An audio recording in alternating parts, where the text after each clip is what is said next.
President Sisi welcomes Indonesian President Subianto in Cairo to discuss bilateral cooperation and regional stability efforts. Egypt reaffirms its firm support for Sudan's stability, unity and territorial integrity.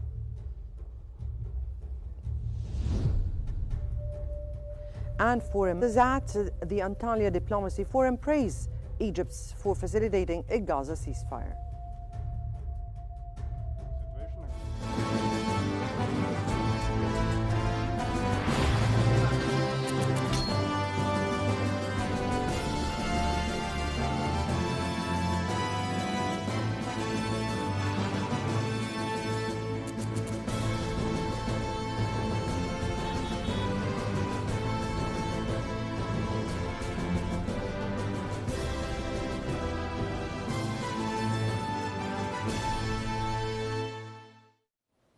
President Abdel Fattah El Sisi welcomed Indonesian President Prabowo Subianto on Saturday at Al Ittihadiyya Palace. The two leaders have discussed enhancing bilateral cooperation and addressing regional developments with a focus on efforts to restore stability in the Middle East.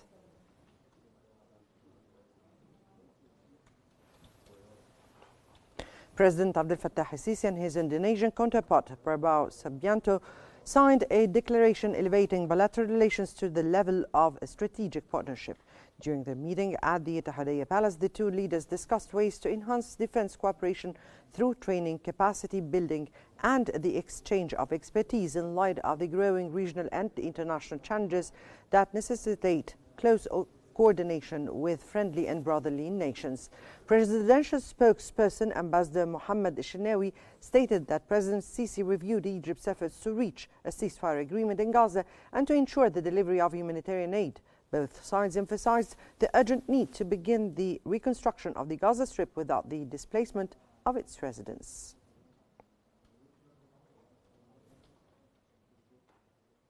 Egypt's Foreign Minister Badr Abdulati has reaffirmed the country's commitment to supporting Somalia's unity, territorial integrity, and national institutions, as well as efforts to achieve security and stability. In a meeting with Somali President Hassan Sheikh Mohammed in Antalya, Abdulati emphasized Egypt's solidarity with Somalia in combating terrorism and extremism during this critical period, highlighting Egypt's readiness to offer all forms of support in the fight for peace and stability.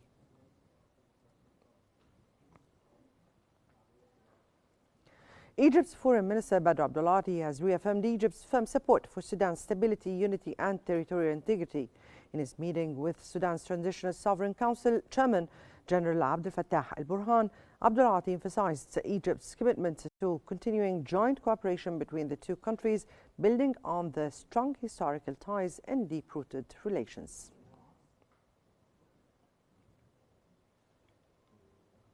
Foreign ministers and representatives from countries at the Antalya Diplomacy Forum have praised the efforts of Egypt, Qatar and the United States in facilitating a ceasefire, describing these actions as crucial for advancing reconstruction in Gaza.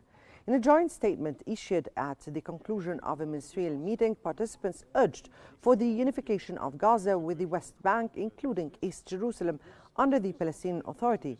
They stressed the need for both political and financial support for the Palestinian Authority to help it fulfill its responsibilities across Gaza and the occupied Palestinian territories.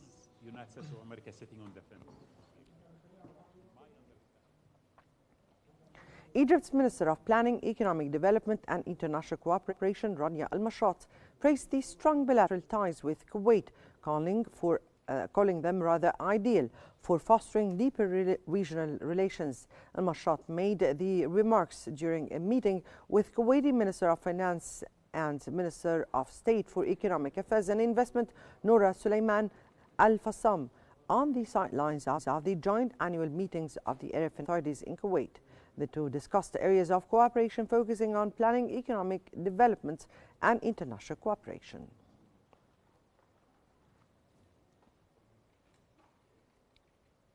Prime Minister Mustafa Madbouli highlighted New Alamein City's diverse tourism and urban projects, emphasizing the focus on housing, trade, culture, education and other essential services.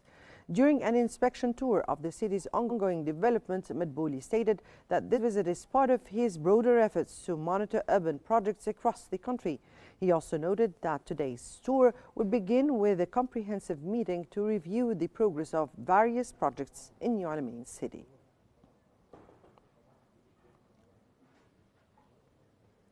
Prime Minister Mustafa Madbouli visited the units of the Your Home in Egypt initiative at the Hassan Alam Towers in New Alamein as part of his city tour.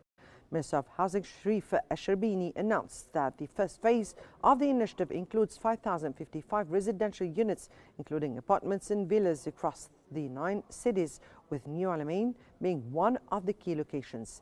He highlighted the convenient payment system and confirmed that the first phase offers units available for immediate delivery.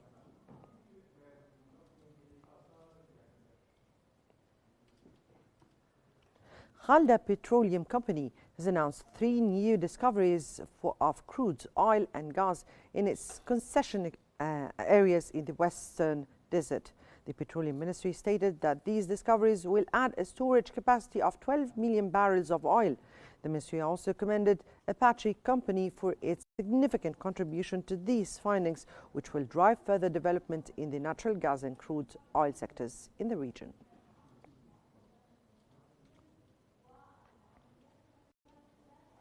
Minister of Water Resources and Irrigation Hani Suelem met with senior officials to review the development of the monitoring and operation system at the High Dam, ongoing maintenance at the Aswan Reservoir, and the current status of Nile River inflows and water reaching Lake Nasser.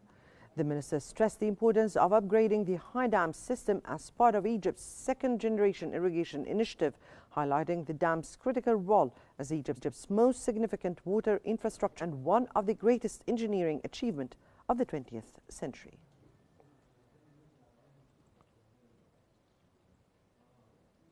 And to Economy, Minister of Industry and Transport Major General Kamel El-Wazir announced the launch of 2 integrated textile cities in Wadi al-Saraira in Minya and the Northern Fayoum Industrial Zone, covering a total area of 5.5 million square meters each. The minister highlighted the significant competitive advantages of Egypt's spinning, weaving and ready-made garments sector, emphasizing its key role in economic growth and job creation, particularly for young people. He also noted the sector's potential for further development given the availability of raw materials, skilled labor, and access to export ports.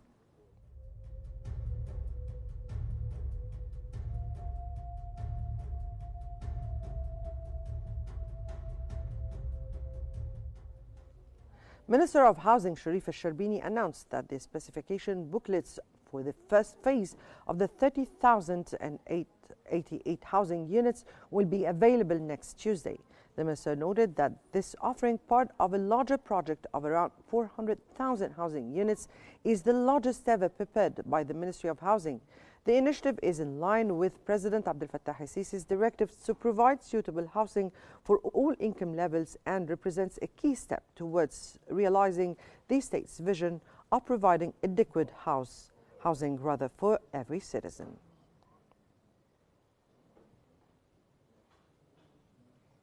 Investment Minister Hassan Al-Khatib held discussions with the chairman of Yazaki, Europe, Africa and the Middle East regarding the company's projects in Egypt.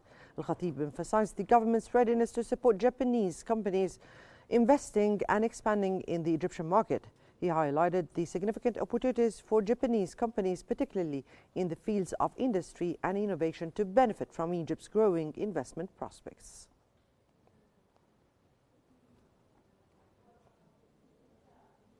Minister of Petroleum Karim Badawi met with a delegation from Barrick Gold to discuss advancing Egypt's mining sector as part of the ministry's 3rd strategic program. The goal is to increase the sector's contribution to Egypt's GDP from 1% to 5 to 6% Badawi emphasized the importance of collaboration with Barrick Gold in identifying key areas for mining investments. He also noted that the Ministry of Environment has approved some of the selected areas, highlighting the government's efficiency in facilitating investment and supporting sector development.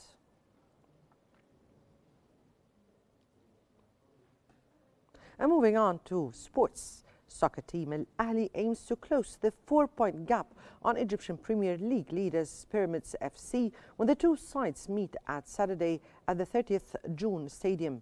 The defending champions return to league action after a partial reversal of sanctions following the derby withdrawal. Both teams head into the top of the table encounter with confidence, having enjoyed continental success. Ahly is focused on securing the 45th domestic title, while Pyramids look to maintain the momentum in this high-stake showdown.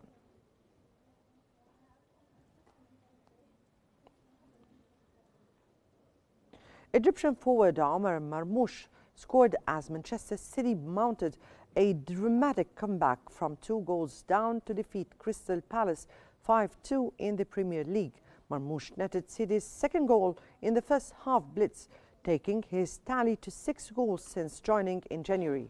His sharp finish capped a move initiated by Kevin De Bruyne, who played a key role in the comeback.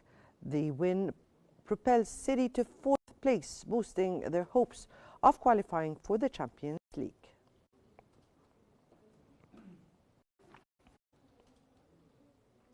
English newspapers are celebrating Mohamed Salah's contract renewal with Liverpool announced yesterday.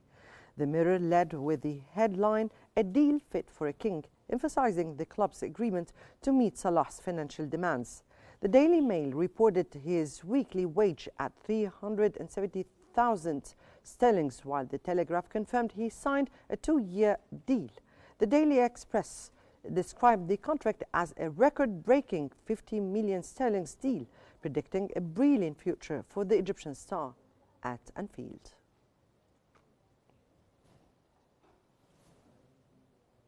Mohamed Salah, Liverpool's Egyptian king, back for more. As the Reds chase another Premier League crown, Salah has given fans the news they have been waiting for.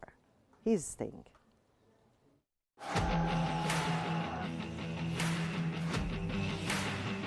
He arrived as a promising winger from Roma in 2017. Today, he stands as one of Liverpool's all-time greats. Mohamed Salah has signed a new 2-year deal with the club, reaffirming his place as a cornerstone of Liverpool's present and future. With 243 goals and counting, Salah is the club's 3rd highest scorer ever, and he's not done yet. This season alone, he's tallied 27 goals and 17 assists in the league, powering Liverpool's charge towards a historic 20th top-flight title. But it's more than just numbers. Salah's influence stretches far beyond the pitch. He's a leader in the dressing room and an icon to millions around the world. His professionalism, humility, and relentless fitness regime have made him the example Arne Slot's squad follows. In a season filled with challenges and change, Liverpool's Egyptian king has once again stepped up, not only to lead, but to stay. For Salah, the legacy continues. And for Liverpool, the dream lives on. And from the good news to the weather forecast, and General Authority for Meteorology expects tomorrow to bring mild weather during the day across most areas, hot in southern Upper Egypt and slightly cooled at night and in the early morning. There is a chance of light to moderate rain, possibility accompanied by thunderstorms at times over areas of the northern coasts, the Nile Delta, the Canal cities and Sinai. There is also a slight chance of light rain in parts of Greater Cairo and northern Upper Egypt in intermittent intervals.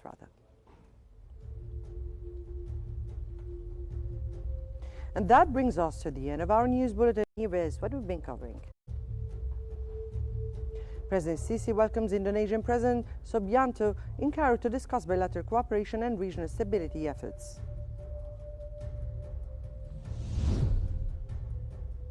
Egypt reaffirms its firm support for Sudan's stability, unity, and territorial integrity.